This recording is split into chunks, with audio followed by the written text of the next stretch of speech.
So thank you for the organizers for the opportunity to be here and speak on neurotechnology for neuroergonomics. And I should say I'm also a little bit of an outsider to the field, but I'm learning a lot, and I feel like there's a field of outsiders. So, but I give you a lot of thought how to integrate these fields that really have a lot to do with one another. These are my disclosures, and I'll later put all the slides and references online so you'll have them available. So I thought it would be useful to start with the definition, and I did not have one handy before I agreed to give this talk, so I did need to think about it. But before that, I kind of wanted to take a step back, thinking a bit more about what is neuroergonomics in general. There's many definitions out there. I picked these two out in particular from Raja. One has to do with basically trying to figure out how the brain works when you're working in everyday life, which is also the theme of this very meeting. Another one which I like, because I'm an engineer, really talk about the design of technologies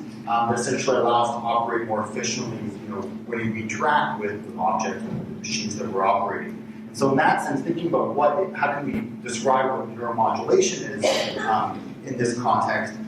One is, I would say, it's the intentional application of energy to the nervous system, so electrical stimulation or other forms of stimulation, in order to enhance our performance at work and in everyday life. That's an easy definition because you just combine the two words, right? And you kind of put them together. Perhaps another way to think about this is from the engineering perspective, the design of neuromodulation technology for work. So creating technology that people can use in work and everyday life, obviously, to try to make them better. And I'll try to unpack that a bit more, but this is sort of the basic cartoon. You have a person interacting with a device, an instrument, a joystick, they're trying to fly a plane, and there's also some sort of performance goal, and now we're adding neuromodulation to it, and the neuromodulation is being applied to the person, right? So we're using technology on the person in this case. So maybe this is a starting point to unpack these issues.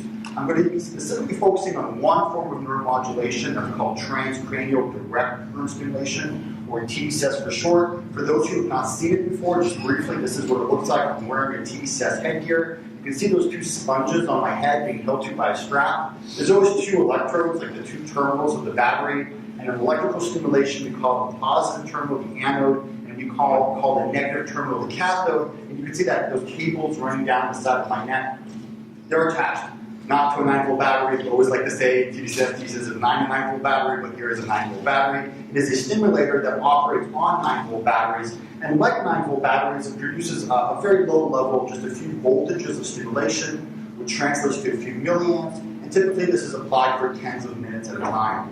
And you'll also hear the terms nodal or cathodal stimulation. There is always both an anode and a cathode. There's always two cables coming out of the battery. By nodal or cathodal, what we mean is it's the target that we're interested in near the anode electrode, so the red wire, or is the target near the cathode. So those are terms that you'll see coming up. And why specifically tDCS in the context of neuroergonomics? Well, tDCS, I would say, is ergonomic. It's really deployable to begin with. This is why, in fact, it's experienced an extremely rapid, definitely people are on that upswing of that ignite cycle for now. The level of adoption, it's battery powered, as I just mentioned, it's deployable, it's wearable, you can self-apply it, it's non-invasive, it's not surgical, it's very tolerated. Most people just experience a little bit of itching, in most cases that goes away anyways, and so it can be used on healthy subjects as opposed to certainly any kind of surgical intervention. And as I'll talk about later, there's a lot of additional features about it, such as the ability to integrate sensors and adapt stimulation that I think make it very suitable for real work-like environments. What can tDCS do? Well, here's one publication from Dr. Parsman. I don't expect you to read the whole thing right now. I'll write it on the available, but just the line I highlighted.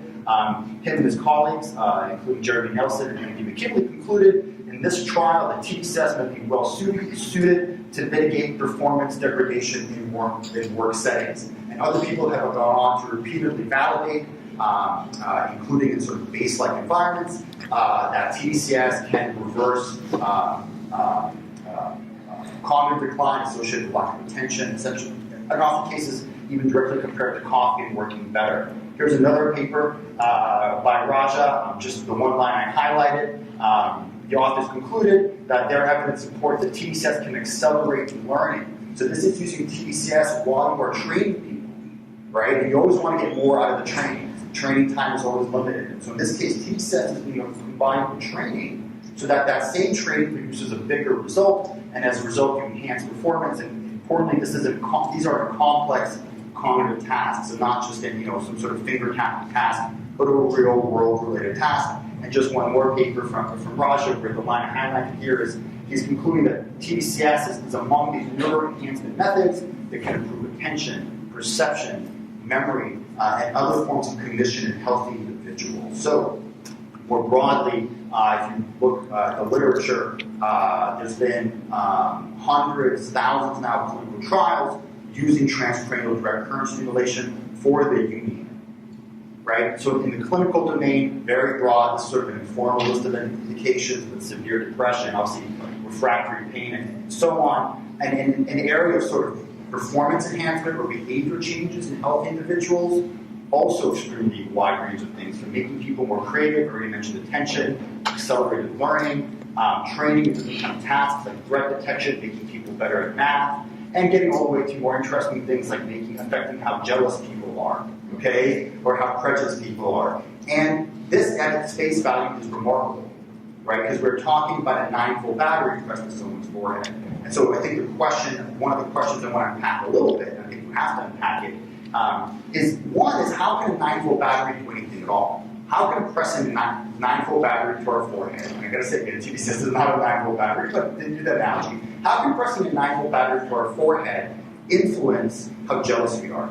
And even more than that, how can different laboratories use that 9-volt battery to do so many different things? How could one laboratory make us more jealous, and one laboratory is making us more faster learners, and another laboratory is helping with our migraines, and another laboratory is using that same 9-volt battery to treat schizophrenia, right? So it sounds remarkable, and one of the things I want to do is to give you a little bit of the scientific basis that underpins this approach. So one idea I need to introduce is the notion that these electrodes, these two terminals, the anode and the cathode, are considered to be functionally distinct and have distinct effects on brain function. And so a lot of how we rationalize how tDCS works starts with considering the fact that we have an anode and a cathode, and these will affect the brain differently.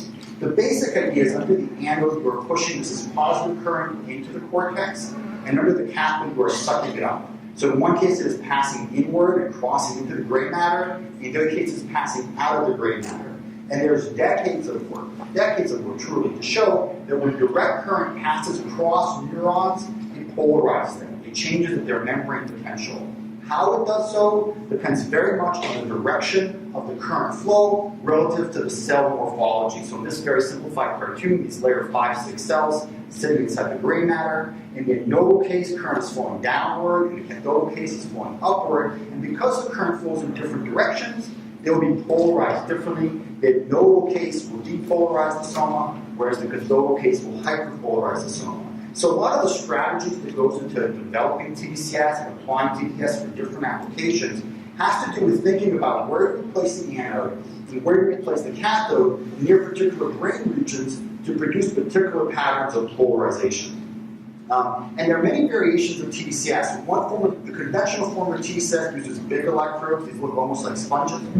There's another form of tDCS called high-definition tDCS. This uses smaller cup electrodes. They're not, but they look a lot like EEG electrodes. So they're smaller, and you can put more of them on the head, 5, 10, and so on. And so in the case of the big electrodes, one montage might be called the M1 and so montage, lower supraorbital. In the case of HD, you can deploy them to called a 4x1 HDTS montage, but there's literally an infinite variation of montages. And we can study what they will do using these current flow models. These are predictions of a model that is based on an MRI of an individual. In this case, that individual is me. That anatomy is segmented into masks in a particular model suite, and then we apply the electrodes to the model, and we simulate how current flows through the brain. And these are the kind of results that we see. So in the case of tDCS, with the two big electrodes, they're big electrodes, and as a result of that, current passes through much of the brain.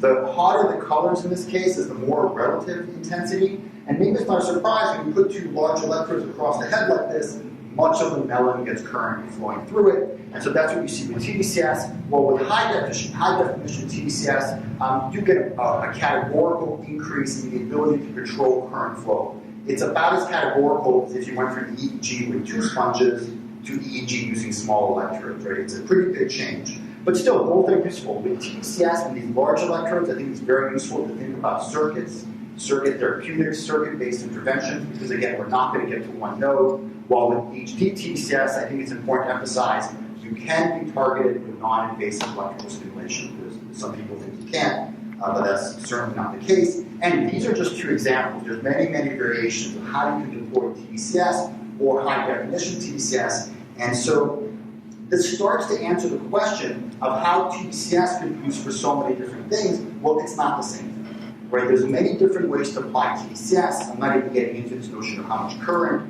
or how much duration or so on. But tDCS is not one thing, and changing where you place the electrodes could be as different as changing the composition of the drug that you're using, right? Kind of has a different profound effect. So that's one explanation, and I certainly don't think it's a complete one, right? Of how tDCS can be used for so many different things. Another very important thing to keep in mind is different heads are different. As a result of that, even if I gave everyone in this room the same tDCS montage, the same dose, the resulting pattern of current flow through our brain would be very different because it's shaped by our individual head anatomies. So which regions receive current flow, and also how much current gets to each one of those regions will vary by several fold. This is even across healthy adults. When you get to extremes of age, children, atrophy, and so on, these effects become even more amplified. This is something we can just accept, or this is something that we can address using these very same MRI models, and actually we can scan everyone in this room, right? And what we can do is we can identify a goal, such as to deliver current to a particular brain region, and everyone actually gets a different dose based on their head anatomy to make sure that everyone gets the same amount of current to that same brain region. And that tool is something that's currently available. There's different commercial but also free software is available. This is one that we just released. It's called ROAST.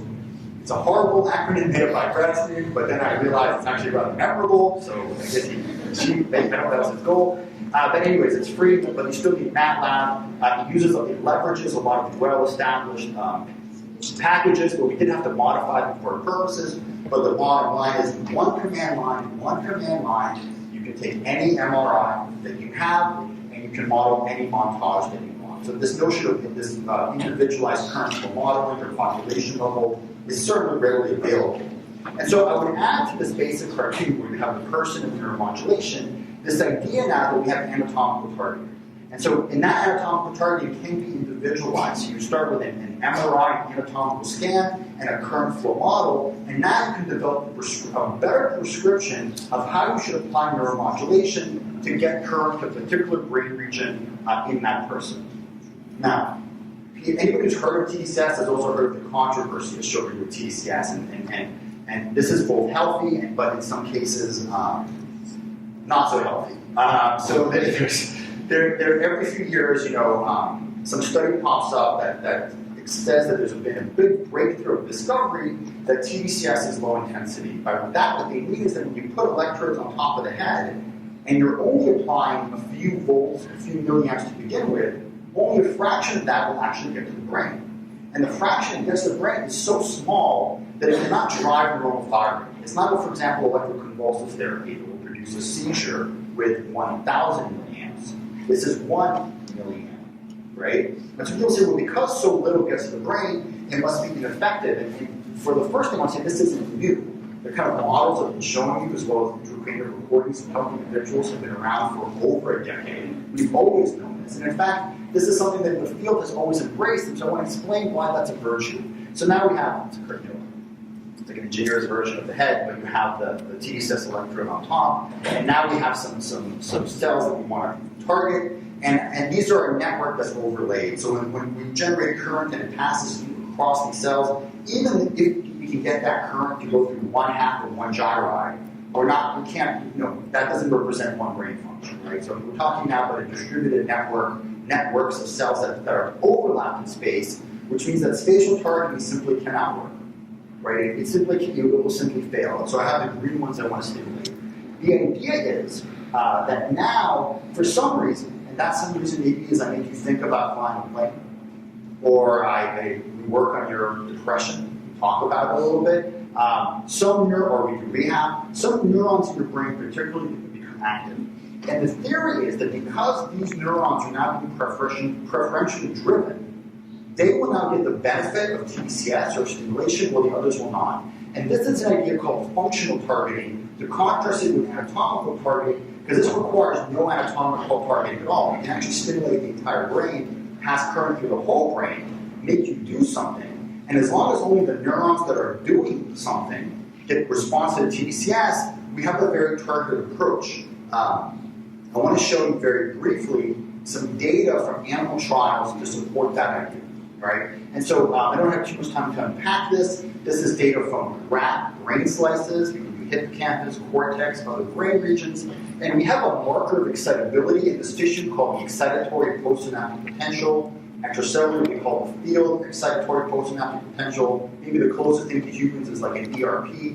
It's a general measure of excitability, or more specifically, restrictive connectivity between two populations of neurons. We can quantitate that very reliably. So I'd say it's a measure of excitability or connectivity. We can probe it and get a baseline EPSP. This is how strong the connection is. And now we can apply direct current stimulation, either in this nodal or in the nodal variation at the same time to ask, do we change the excitability? Do we change the connectivity? And what we have found, what others have found, and again, this kind of work truly goes back decades, but has increasing levels of sophistication to the present day, is that depending on the pathway you're probing, and depending on how you apply direct current stimulation, you can modulate the strength of this field EPSP. You see the black trace is like the control, the red is the nodal variant, making this EPSP bigger, while the blue is the cathodal variant, making it smaller. And what that tells us is, if we apply tDCS, and now probe that same system, we can make that connection either stronger or weaker. We can bring excitability either up or down, depending on how we combine things. And again, there's hundreds of figures and dozens of papers that unpack this in much more nuance. The only thing I want to say right now is this is inherently functional targeting. And this is why. If a population is not active, if it's spontaneous, we shock the system that should make it clear to produce this EPSP. It's like an ERP, right? If we don't apply that stimuli, then this connection is inactive. We have no EPSP. And when we apply tDCS, we still don't have an EPSP.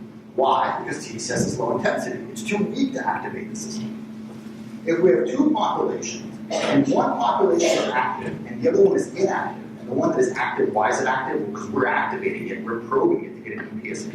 And when we apply tDCS to this entire system, only the active will get the benefit. And so here, inherently, you have functional targeting. In fact, if you look at the literature, again, decades of literature on the effects of direct current stimulation in animal models, it's all functional targeting. Why is it all functional targeting? Because the direct current stimulation cannot activate anything or drive any activity on its own. I'll give you another quick example. In this case, there's a well-established model in animals that produce synaptic plasticity, or something called long-term potentiation. In this case, what you do is you start with a baseline EPSP, a measure of connectivity, and then you blast the system like a theta burst or kind of other very intense blasts. And what you find is after that blast, the connectivity between the two different brain regions has been enhanced. And it stays enhanced. So that's what people call it long-term potentiation. At this point, this has nothing to do with direct current stimulation, but now we combine it with direct current stimulation. So now when we do that blast, we have the tDCS, either the nodal or the cathodal variant on at the same time. And what we find is what we see here. So in the black trace, you can't quite see it so well, but there's a sort of going from, let's say, 0 to 20 minutes. We have the baseline connectivity score, this EPSP score. It's stable because we wait for it to be stable. And then we apply the theta, in this case, this theta burst blast stimulation. And you can see there's a sort of an elevation in excitability that stays elevated. That's the control. Control with no direct current stimulation. If we combine that either with the nodal or the cathodal variant, we can modulate how much plasticity you get.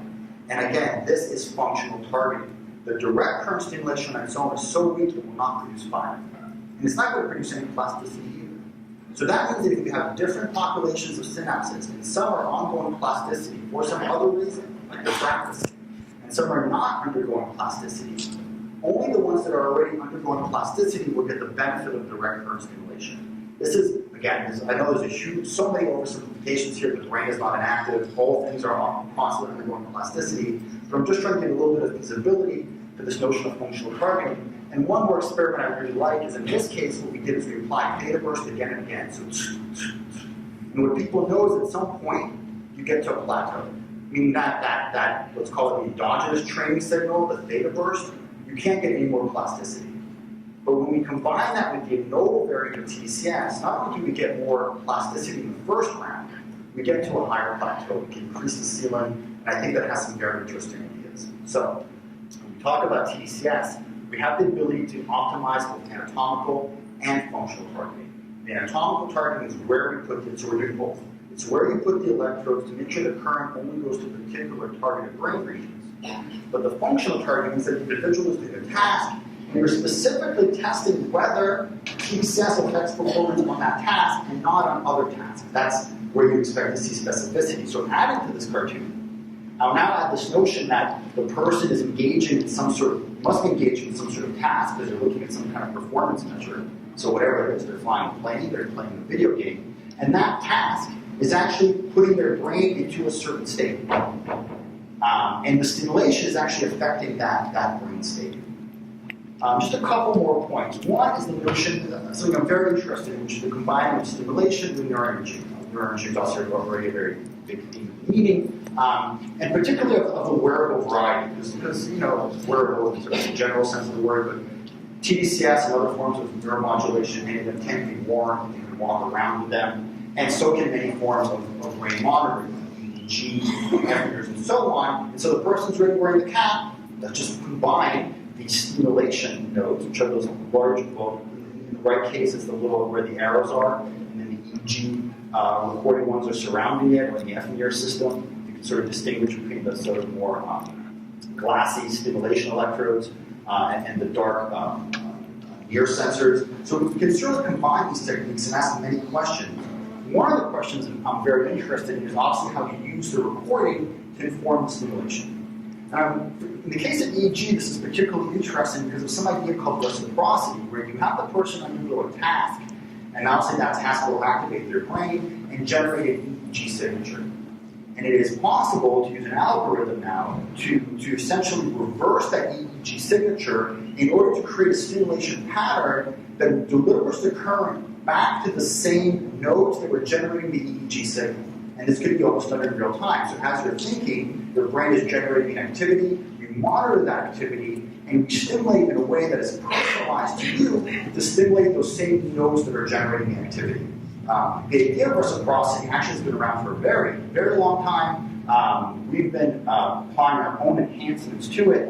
And I think what's something very peculiar about it is it's scalp space in the sense that all the inversion is done in the scalp space, and it is mathematically optimized, but without localization. Okay, so just to conclude, now I've added here to this basic cartoon this notion of functional imaging, right? So now we can have a brain state, we can image that brain state, and we can use that again to inform what the neuromodulation device does. And this circle here, just to illustrate, all these square boxes, this is all equipment.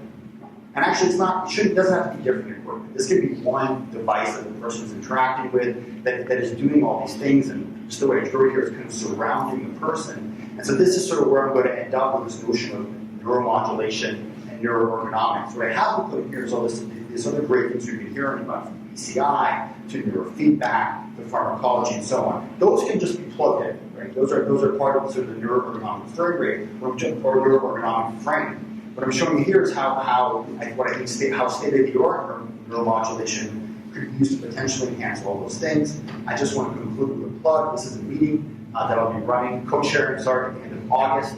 There's actually, if you walk out the door here and turn left, there's a booth that can give you more information, and I think there'll be a whole lot about human performance at this meeting. And so if you want to learn more, I think I hope you would look into it. So thank you for your attention. Thank you.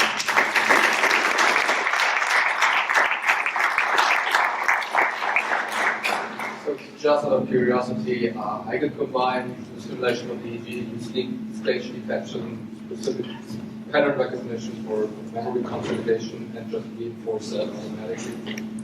Right, so that's one great example. I don't want it to seem like it's trivial to combine stimulation and recording. Stimulation generates artifacts, generates scalp hemodynamic responses.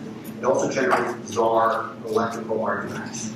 So online is possible. I would say it's very easy, but it has its own challenges. Offline is rather trivial. It's very easy mechanically to combine this equipment. You can record the state, apply stimulation, evaluate it. So I think the bottom line is, I think all these things are very technically tractable. I haven't seen it really leveraged very much. I feel like there's very isolated groups that are doing it. I have heard at BCI, for example, people wanting to use neuromodulation to help the brain train itself, right? To use that to drive plasticity in that context, and also ideas like you mentioned. So very effective. Can you say a few words about the vagus nerve stimulation in comparison to tDCS? Yes. Advantages? Okay, I want to say up front that was not a planted question. It truly was not a planted. I swear it was not a planted question. Okay, but thank you. There are other forms of, I would say more generally, there's other forms of, tDCS is not the end. There's tACS, tRNS, there's many targets, there's cranial nerves. One of those cranial nerves is the vagus nerve. The vagus nerve can be activated and accessed in different ways. You can look at the cervical branch. I'm very excited in the auricular branch, which for some reason, I don't know why, the vagus nerve sends a branch to the ear. We can clip an electrode onto the ear, and we can stimulate it. And what I love about cranial nerves is they are part of the central nervous system. Even though they're outside the scalp, there's not multiple synapses to get in. These are axons of the CNS. So I love it as targets. And there's two ways now we might be able to modulate performance with it. One is thinking more about physiological, so the vagus nerve, heart rate, and all that. So that's obviously changing physiology, affecting relaxation, breathing will affect performance. But the other way is through a neurological bottom-up way, right? So we already heard in the talk before the last one how you have these deep brain regions that then synapse up, right, to influence all these cortical functions. Cranial nerves tap into that bottom-up kind of approach. So I'm very enthusiastic. And it adds a lot of form factor advantages too, right? Boom, disposable, possible. So cranial nerves are a remarkable and under-leveraged target, I think, for neuroergonomic. Yeah. There's more questions. Yeah, so I was just interested in hearing your opinion about sham versus control sites or control stimulation sites. What are your thoughts about that?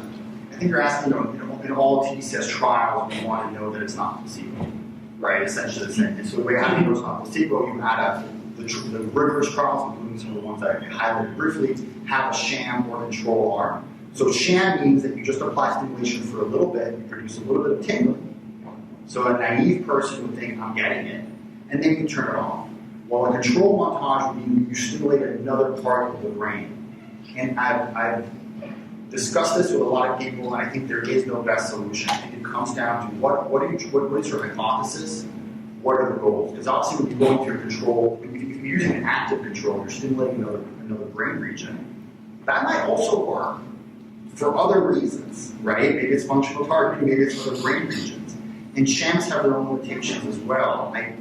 I don't feel this is a particular crisis for the field. I mean, I think that all interventions require some sort of placebo-based control. And I do think it's tractable.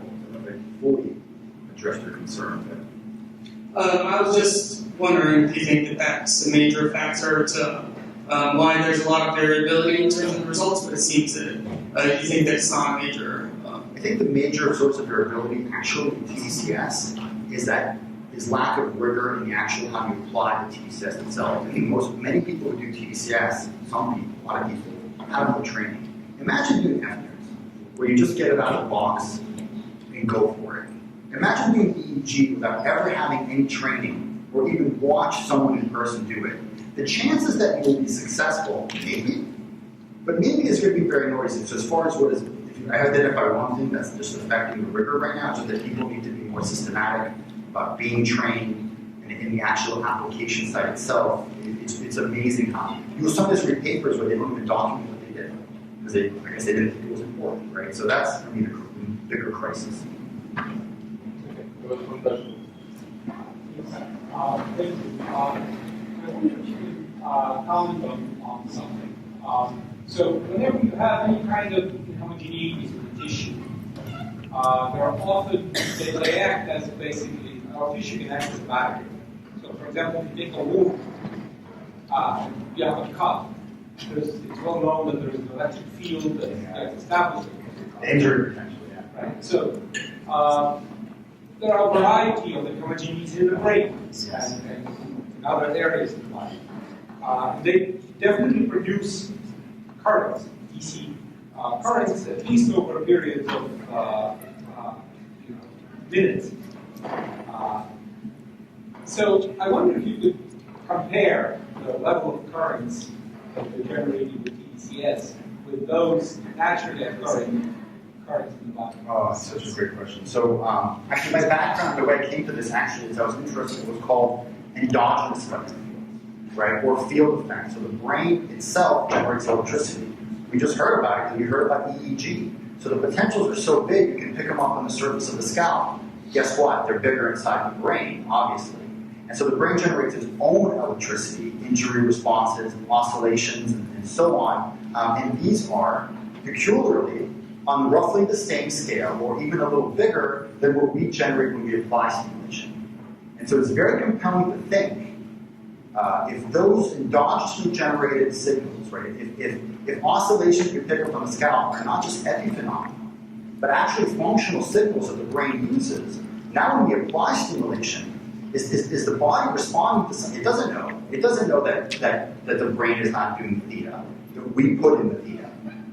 Right? We and then it responds endogenously to it. So I think, for me, that makes a lot of sense. Obviously, there's a lot of research questions associated with it. Yeah. And it's interesting to mention injury potentials, because the brain does not normally generate DC.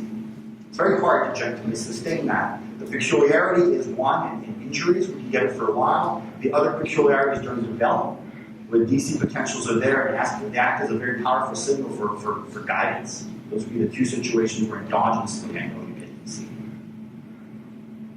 Okay, thank you very much again.